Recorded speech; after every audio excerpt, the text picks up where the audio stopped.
Hello and welcome to this MLA tutorial. I'm going to show you how to make your paper in the style of MLA, which is the style preferred by the Modern Language Association. There's also the Chicago style and APA, which is American Psychological Association. Personally, I prefer MLA. It is, I think, the easiest one to use. It's the one that is most used by high schools and most college classes. So I'm going to show you how to do that because a lot of people get very confused, but it's actually very, very simple. So I'm on Google Docs because I'm currently borrowing my brother's computer and he doesn't have Microsoft Word for whatever reason. But normally you would do this on Microsoft Word, or if you prefer Google Docs, that's fine. First thing you're going to do is go to Times New Roman 12. That is a standard font for MLA. You're also going to want to double space it, which go to line spacing, double space. Okay, the first thing you have to do is the heading. Not to be confused with the header. There's the header and the heading, so you want to make sure that you keep them straight. So the easiest way to remember how to do the header is to remember you, me, us, date. That is what my 9th grade English teacher taught us. So for example, you actually refers to you, the student. So let's say your name's Joe Smith. So Joe Smith. Me, which would be the teacher. Let's say Miss Jones. Us, let's say it's English class. Say he's 9th grade English 9. And then date. What you want to do is inverted date. So today is February 8th. Today's February 8th. So you're going to want to do 8 February 2015. You want to make sure that the 8 is before February.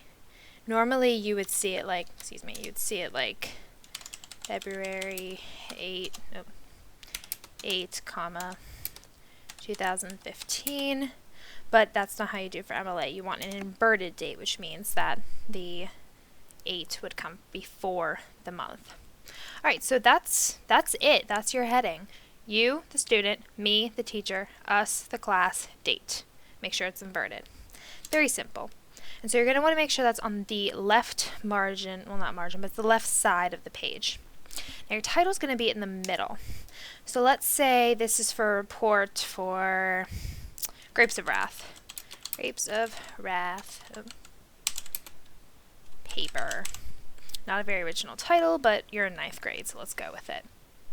So you want to make sure your title is not underlined or italicized or bolded or anything. You literally just want the title simple as it is.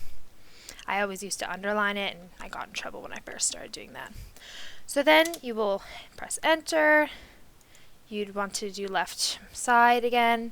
Tab, and then you type your paper, however you want to type it. Hopefully you're a little more eloquent than that. You don't want to just word vomit on the paper. You want to actually write a really well thought out Grapes of Wrath paper for a 9th grader. But we'll skip that for now. To make the header, on Microsoft Word, you just have to double click up at the very top and you'll open up the header.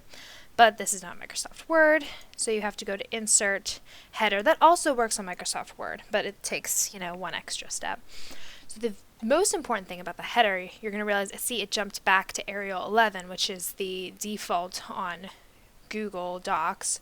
On Microsoft Word, it's Calibri. See, that's the default setting on Microsoft Word, but you want to make sure that you change it to Times New Roman 12. You have to do that on your own. It's kind of a pain, but it really does not take that long. It's really close to the top on Google Docs. It's a little bit more down here on Microsoft Word. So you want to make sure that you have it on the right side this time. And you're going to type in your last name, which in this case would be Smith, leave a space, and then you're going to go to Insert, Page Number. On Microsoft Word, there is a option called Current Position.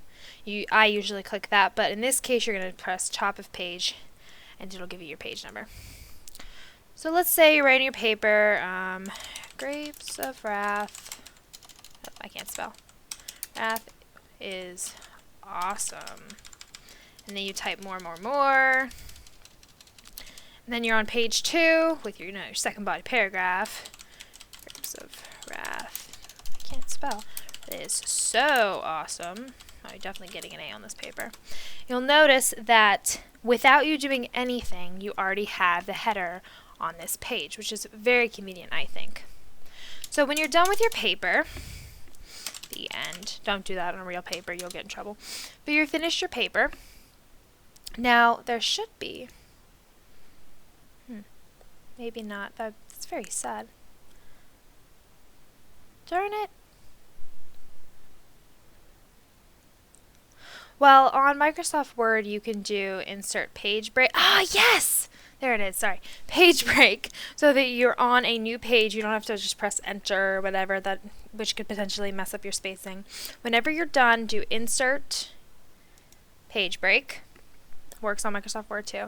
And you're on the last page where you can then do your works cited. Oh yeah. You're going to want your works cited to be right aligned, and then you will do your citations, which will be covered potentially in another video. So that's it.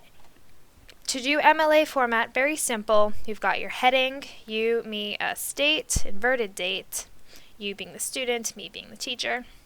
You've got your title just in the center, no italics or underline or bold or any nonsense like that. You have your header, not heading. This is your heading, this is your header, with your last name and your page number, which will carry over automatically to all the other pages. You have double spacing, see? Got your double spacing all set up thanks to this nifty little button. And you make sure you have a Times New Roman 12, especially in the header. That's it. That's all you have to do to structure your paper in MLA. And also, conveniently, if you don't use any works cited, then you don't have to have a works cited page, which is always my personal favorite. Alright, that's it. I hope you found this helpful, and good luck with your papers.